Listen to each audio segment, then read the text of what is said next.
นั่งสี่เอาแล้วในจางเลยเนาะ ด้วย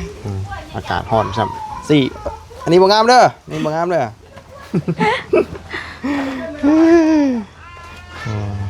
เอาอันนั้นบ่งามเฮากะติเอาเด้อ ด้วย เบิ่งน้ำบ่แม่นว่าให้เพิ่นใส่เฮาเด้ จักสิเอาห้องเท่าไหร่เนาะ ฮะ ตัดสินใจบ่ได้ ห้องกว้างเนาะมัน4เมตรในห้องหนึงห้องกว้างอยู่ดี4เมตรตัวนี้ก็น่าจะพอแล้วบ่เพิ่นน่าจะพอแล้วถึงเนาะน่าจะอันเทคานขึ้นตั้งวงกบ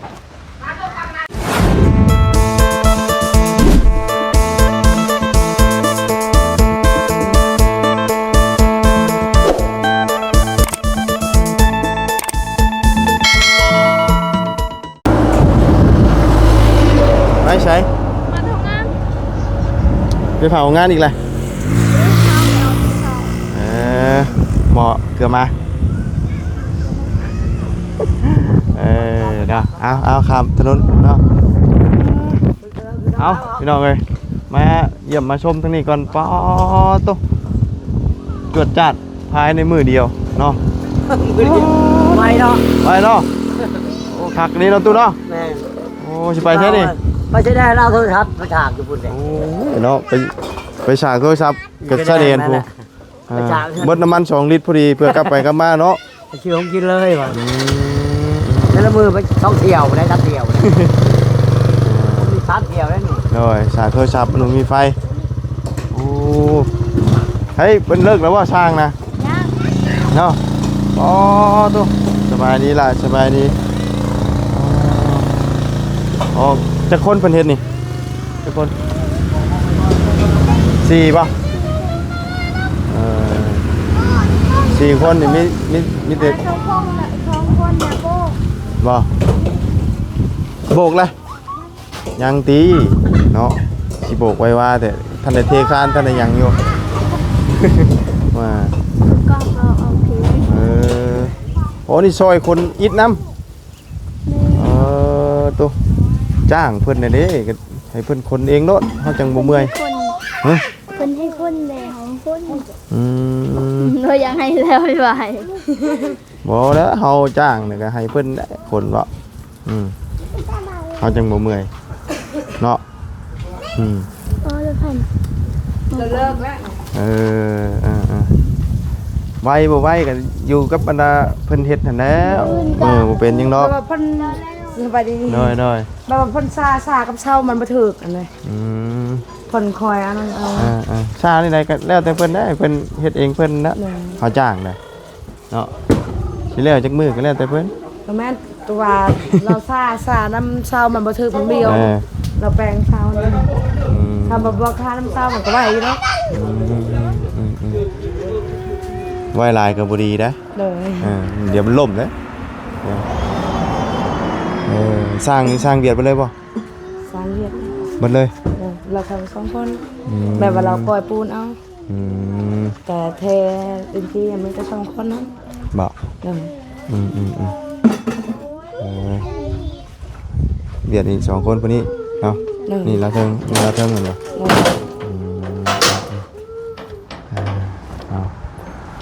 หน้าเพิ่นเราไม่ตะเบิ่งเอา ทำงานไม่ เซาเนี่ยมันซามามุเนี่ยมันมีน้ำแน่ในฮักกะตอน้ำเซาลาเมื่อกี้นี่ เช้านี้เอาน้ำมาใช้จ้ะ เซาเนี่ยเราไปเอาน้ำอยู่ที่ศาลทันไปบ่ โดยอันนี้จะก่อขึ้นเพียงได้ใช่ ขาตัวนี้นะ ก่อขึ้นเพียงนั้นเนาะ ตัวนี้เนาะ รูปแบบมันเห็นนะบ่นี่มันจะออกมาแบบใดฮะ ตัวนี้เราขึ้นแต่เป็นสันเลียวนี่เราเจ็บแปลงเซา นี่มันเป็นเสาถอกเนาะ เลย เนื้อบ่งามคนถอกบ่เป็นแน่นะเบิ่งเนื้อขี้ได้ ตัวหน่อยตัวใหญ่ ตัวใหญ่แน่ ปุ่งกิวคืองูอันน่ะกินเขียดเนาะ เพิ่นเลยแปลงให้เช้า ไปย่างเลาะเบิ่งก่อน เล เนาะ ย จังไดจริงๆไหมพี่อย่าพาย่างเลาะมึงเฮือนได้นี่เงินงามเจ้านี่อันนี้คือเริ่มก่อมื้อนี้เนาะตอนนี้นี่เพิ่นสิ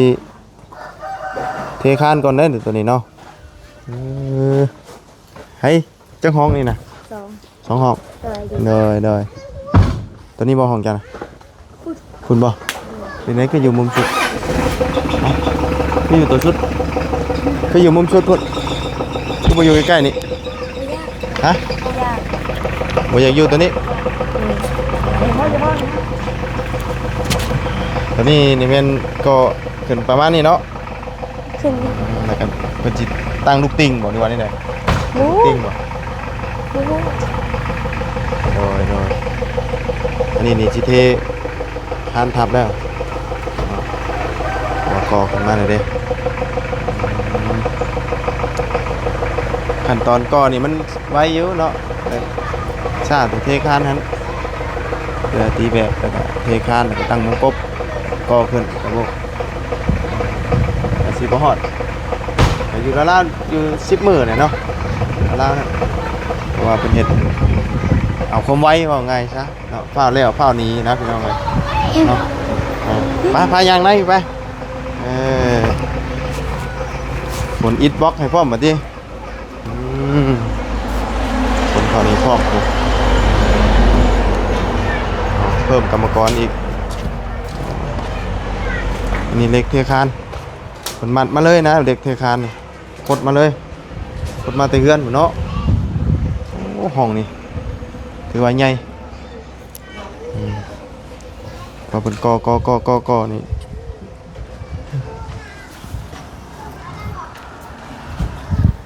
เน้นบ่เน้นนี่อยู่กับการผสมทรายเนาะยันว่าเป็นใส่ทรายหลายใส่ปูนหน่อยเลยเพื่อความประหยัด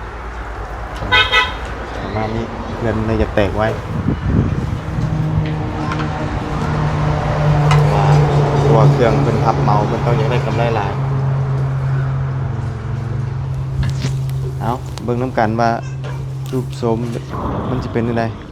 ตัวนี้ตั้งประตูแล้ววะเพื่อตั้งประตูเนาะบุหดมันกะยา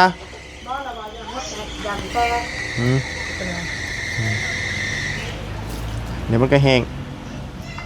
หดมันก็แตกคือเก่าคำมันจะแตกนะมือเช้าของหดเอง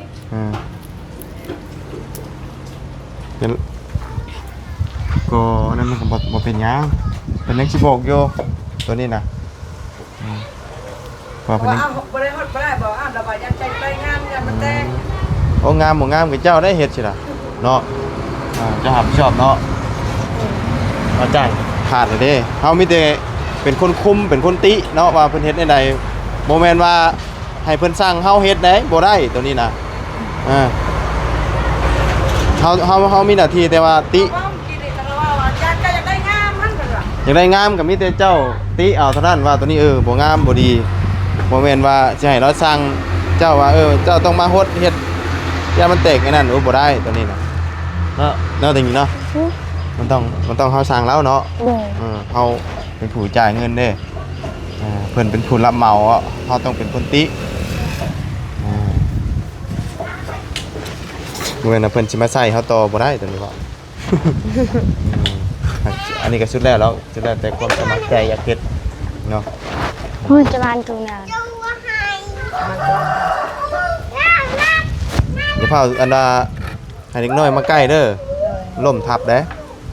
ยังบ่ได้แห้งนะนี่นะปูนยังหากันต่อขึ้นยังบ่ได้แห้งครับปานนั้นโอ้อิฐนี่เกือบพอได้นี่เนาะบ่พอกันยังบ่พอกับบ่หลายปานใดเพราะว่า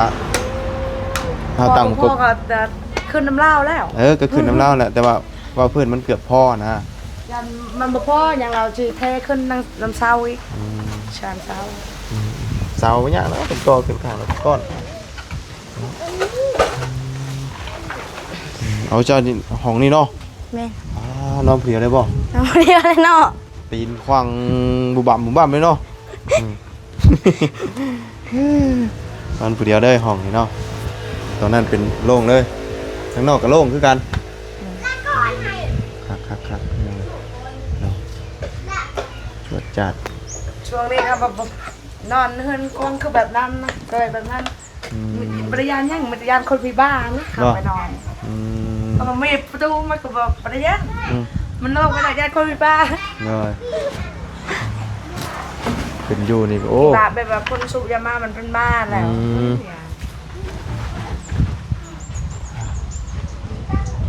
4 คนกรรมกรเป็นสมบูรณ์2ก2เนาะ เลย อันว่ากรรมกรคนลาวนี่ได้ยินคือว่าจ่ายมื้อละ300,000เท่าไหร่ บูนะ ได้ยินจาลาวบอกว่าคือว่า300,000บ่300,000หาบ่แต่คนเวียดมื้อละล้านบ่ ไม่ได้ถามตั้งเรา คนเวียดมือละล้าน อันนี้นะก็นี่เป็นคนเวียด จ่ายมื้อละล้าน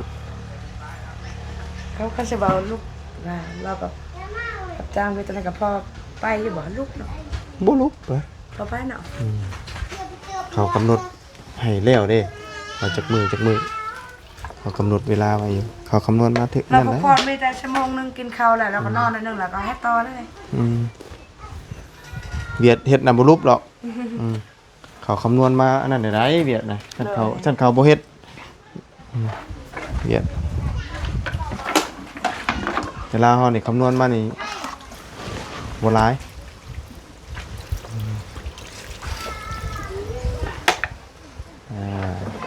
มันเคยได้เงินงามขณะเขาตั้งเสาซื้อแบบบริเพียงกับว่าเพียงมันได้งามกับว่างาม ผู้เดียวที่ตั้งเสานี่น่ะตอนนั้นน่ะ ผู้เดียว เป็นจังพ่อจังออกมาแบบตุเรศเปดปาด แต่เอ้ยน้องกับเบิ้งน้ำอยู่แต่ว่ากับบ่ได้เบิ้งปานไหนเราก็ไปเวียดเขา เคยว่านี่สร้างนี่นะเราเห็นแบบว่า บูจักบ่งาม ซุมค่อยเห็นน่ะมันเบี้ยว ตาเราเห็นน่ะซื้อ บัดพอจะจริงว่าแล้วแต่เจ้าป่ะเฮาบ่ฮู้จักหยังสุเจ้าว่าให้งามละงามเลย แล้วเพิ่นก็เฮ็ดแนวนี้สิ เพิ่นมาซื้อติเฮาเห็นนะ ว่าสิชื่อติ เฮาเห็นนะฮู้อยู่วันเบี้ยวเนาะ โดย เบี้ยวก็งาม แต่เสานี่มันมีกองเขาใส่เล็กแต่เราบ่ได้ใส่เลยเล็กกอดเนี่ยเสาเราใส่คานเป็นเล็กอัน บ่ใส่เล็กเลย เราบ่ได้กอดเลยเล็กใส่กับเสานี่มันมีฮู้แล้วเด้ก็ชื่อมาแต่มันเสาหั่นแต่เราบ่ได้ใส่เลยเล็กเฮาบ่คนบ่ฮู้จะบ่เคยได้เฮือนฮู้จัก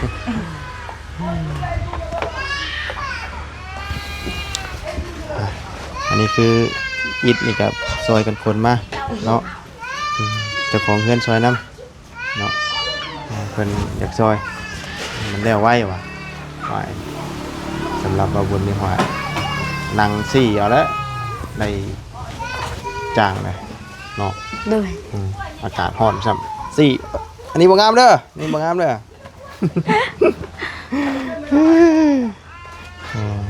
เอาอันนั้นบ่งามเฮาก็ตีเอาเด้อ โดย เบิ่งน้ำบ่แม่นว่าให้เพิ่นใส่เฮาเด้ จักสิเอาห้องเท่าไหร่เนาะ ฮะ ตัดสินใจบ่ได้ ห้องกว้างเนาะมัน4เมตรในห้องหนึงห้องกว้างอยู่ดี4เมตรตัวนี้ก็น่าจะพอแล้วบ่เพิ่นน่าจะพอแล้วตัวนี้เนาะน่าจะอันนั้นเทคานขึ้นตั้งวงกบเสามันก็เบี้ยวดีเนาะงาม แล้วก็ เสามันก็เบี้ยวดีบ่งามเนาะ เลย ข้างนั้นก็บ่ได้ใส่หน้าต่างอะเนาะใส่มีแต่1 นี่หนึ่ง สองสาม สองสามสี่ห้า 5วง เนี่ยอันนี้ใส่ประตู อันนี้ก็ประตู อันนี้ประตู เอาบ่ได้ใส่ทางนั้นสุเจ้าจะใส่ทางนี้ก็แล้วแต่มันน่ะถ้าใส่ทางนี้ทางนั้นบ่มี แต่ว่าตามจริงเฮาก็ใส่เบิดอันนี้ตัวนี้ก็ใส่ไม่ได้บ่ได้หลายปานใดเนาะใส่จักใบ2ใบบ่วงหนึง2ใบบ่ เนี่ย เนี่ยนะ วงกบนะเฮาใส่ประตูนะ2ใบบ่2บานบ่ 2 บาท อันเปิดมานั่นมันมี3ใบกับ2ใบเวลา 2 2เนาะ อาการให้เป่าตัว มี3เด้มีตัว3กับตัว2ตั้งนี่วงหนึงวงหนึงเบิด5เนาะ6 7ตั้งตัวนี้เนาะประตูใหญ่นี่ ตัวใหญ่เลย ตัวใหญ่ตรงนี้ตรงนั้นใส่ลูกติ้งมาที่ข้างหน้านี่เป็นลูก ลูก ติ้ง ติ่ง บ่ ไงเนี่ยไอ้จุ้ย ปล่อยลงเลย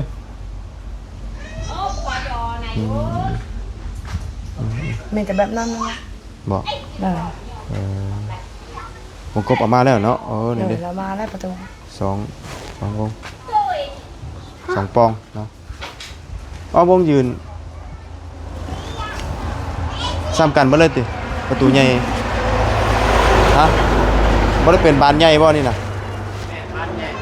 เราเอามาคือวงน้อยจ้ะเราเอามาคือวงน้อย ประตูนี่เลย ประตูห้อง ประตูอันคันนี้บ่ เลย ประตูห้องอยู่ฮะ อืม สองห้อง คน อันนี้ประตูสองบานเปิดแรกๆว่าสิใส่ประตูดึงลงอ่ะนะ บัวงามแล้ว ก็เลยตัดสินใจเอาประตูแบบเปิดสองบานนะครับมันกี่ได้ สิได้ได้ใส่ไปตัวดึงเนาะ มาดีเด้อคุณลุงเด้อ คนวานคนวานำพอติ้งคนว่าเอานะเป้าไม้ชาวเนี่ยคนวาน พออย่างนี้ เขาสนใจอยากเอาประตูเล็กสบอเอาประตูเล็กกินเนาะขัดเนาะเขาบอกเขาบอกเอาคนเปิดหุบในโทรศัพท์ในเบิ้งเขาบอกเขาบอกเอา มันบัวงาม แต่แม่ประตูนั่นแล้วว่าราคามันไม่แพง เอ้ามันอันบางๆเนาะ แม่มันบางมันเอาประตูเปิดออกหาแล้วดีแล้วเอาประตูตัวนั้นเลย แต่พอจริงว่าข้าเจ้าสลาแต่บริเปนแต่เจ้าเป็นแล้วเขาบอกบ้องให้บางงานแน่ ต้องเปลี่ยนเอาระบบพื้นฐานนี่นะเจ้าต้องมาถามผู้นี้ต่อเด้อ เลย บ่แม่นว่า การทีมงานจำเฮา บ่แม่นว่าอันเจ้าเพิ่นเสนอมาให้เปลี่ยนน่ะเจ้าสิเว้าเปลี่ยนบ่ได้ต้องถามผู้ เขาว่าน้ำลายมือนี่เขาบอกตัวใดเขาบอกก่อนนะเอาตัวนั้นเขาบริเปน แบบละแม่นะท้าหวยอีก เราคุ้มให้เขาเป็นเขาบอกเป็นหรอ เพราะว่าทั้งนี้ตกลงกันแล้วว่าเอาแบบนั้นแบบนี้แหละเจ้าสิ เฮา มา ตกลงน่ะเด้ นี่ เฮาสิเอาประตูนั้นให้เจ้าเพิ่นจะให้เจ้าเปลี่ยนบ่ คนว่ามันจะเป็นกับเป็นแต่ว่าเป็นได้จะเป็นมือนี่ละเอาประตูเล็กช่างงามมันว่าประตูนี้คือไล่แล้ว วันละปูรู้มาบ่หามนะ ประกาศออกมาช่วย นะครับ บ่ได้แบบมันได้เฮือนเราน่ะแบบว่าตอนตั้งมัน ตอนตั้งเลย เดี่ยวไปเลย เดี่ยว เสาอันนั้นเวลาเนมมันจะพุ่นก็เฮ้คักพี่น้องเลย สาวเทเพิ่นน่ะติ แต่ว่ามันสิเข้ามาข้างในบักหลาย มันบ่ได้เบิดเลยนะ ๆมันบ่ได้เบิดเลย มันบ่ได้สร้างมันเบิดเลย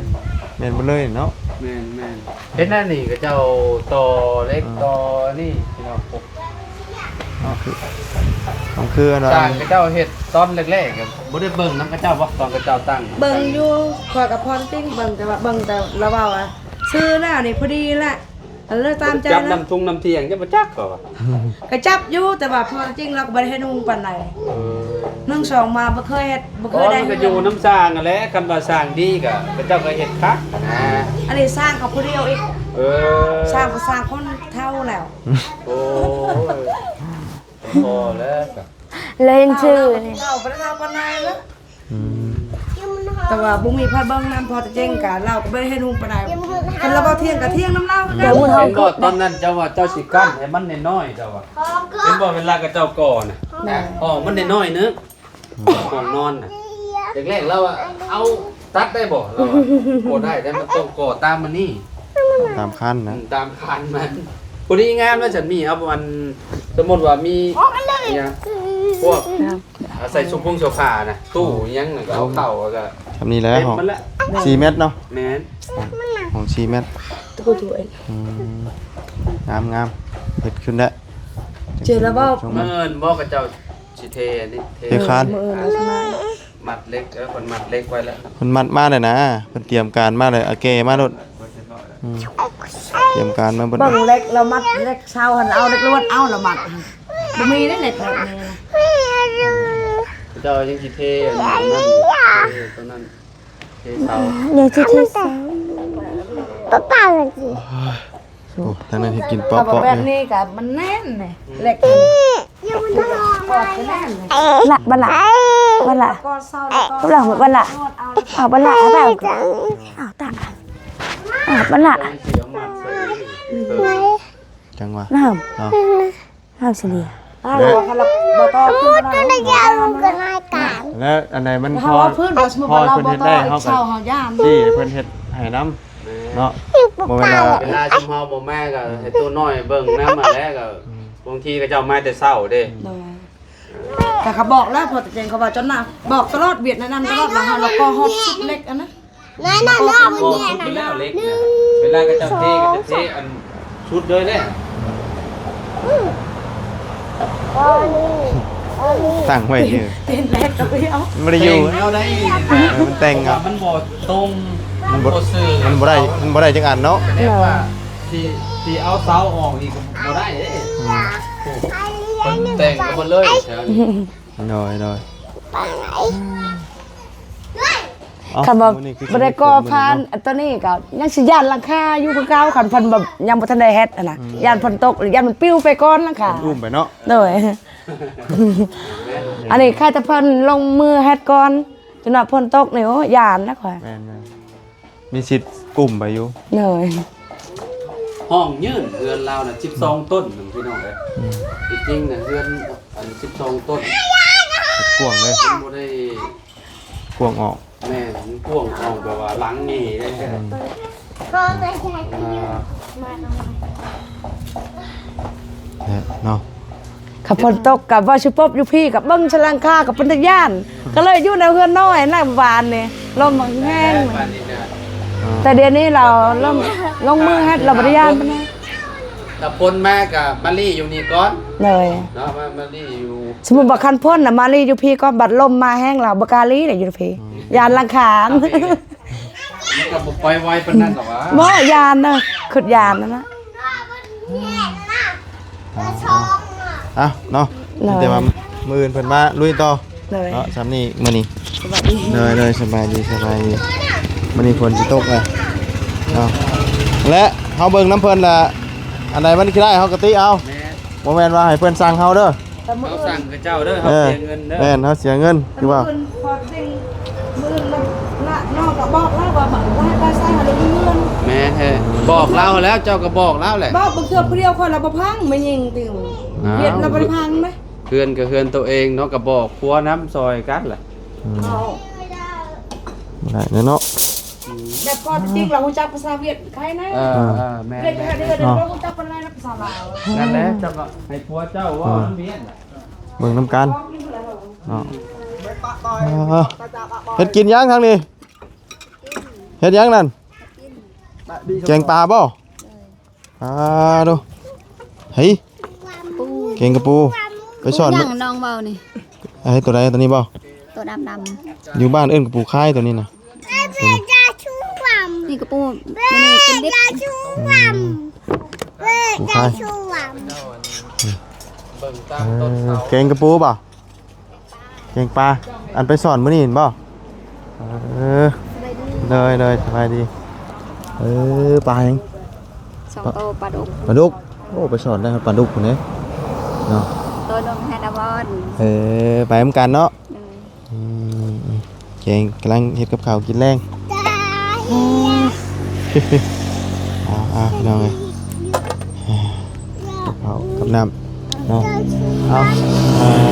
เรื่องราวอันนี้ทางเสาเนาะกำลังปรึกษากัน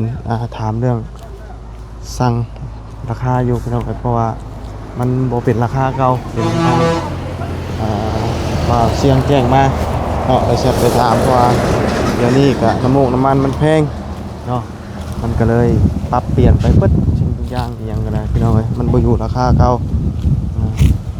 ทุกสิ่งทุกอย่างอยู่ราคาใหม่เบิดเปลี่ยนราคาเก่าน่ะบ่ได้ บ่ เนาะ ได้ อีหยังคือกันเนาะแม้แต่มียังแก๊สหนึงจาก4-50มันขึ้นเป็นแสนพี่น้องเดี๋ยวนี้เนาะมีเวียดได้แม่นมีไทยได้มีไทยนี่ยังนักขึ้นไปหน้าพี่น้องเนาะ ราคาคือแบบตามกันเลยประมาณเนาะ แม่น มันก็ เอ้าเติมแก๊สเมื่อวานนี่เนาะ จาก400,000เป็น450,000มา50,000เลย แม่นเพิ่มเนาะ แพงอยู่ดีเนาะ แพง ใส่แก๊สก็แพง ใส่หยังก็แพง เป็นหยังก็แพงน้ำมันก็แพง โอ้ ย ไปใส่พี่น้องเนาะ ห้องก็คุมื้อนี่บ่ได้ไปเซาเฮิงเลยเจ้าขึ้นจักห้อง เนาะอ่ามี มีแต่มีบ้านอยู่เนาะ โดยโอ้มันก็สิขึ้นคือกันนั่นแหละค่าห้องก็ถ้ามันมีบ้านอยู่นี่ทำว่าเศรษฐกิจแบบนี้ไปเช่าห้องอยู่นี่โอ้อยากตายเลยพี่น้องเนาะ บ้านเลย อยู่บ่รอดเนาะขนาดนี้ยังสิบ่รอดเลยพี่น้องเอ้ย เดือนชนเดือนบ่ เดือนจนเดือนสิบ่ได้ให้ลูกให้เมียกินซื้อนมกินแล้วพี่น้องเอ้ยเนาะไปใช่พี่น้องเนาะฝนสิมาแล้วมื้อนี้คือสิตกอยู่ดอกมื้อนี้เนาะพายุมาเนาะเอาพบเจอกันใหม่ขอบคุณไปพี่น้อง FC เด้อติดตามนะครับชมม่วงไข่เราพอดีกินเนาะ ได้แล้ว เอามื้ออื่นยำมันจักบาทแล้วพี่น้องสบายดี